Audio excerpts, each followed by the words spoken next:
এই মিনি, আজকে তোর মামা আর মামি আসছে। সত্যি? তাহলে আজকে আমি আর স্কুলে যাব না।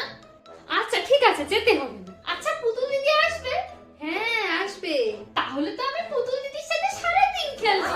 তুমি বিকেলবেলা পড়তেও যাব না, তুমি আন্টিকে বারণ করে দাও। আচ্ছা বাবা, ঠিক আছে ঠিক আছে।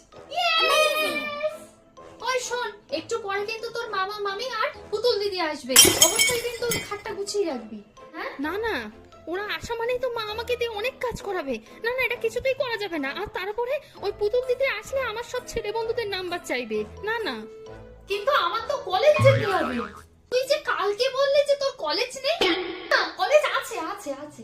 ওটাকে করতে হবে না, আমি একা অত কাজ কিন্তু করতে পারবো না।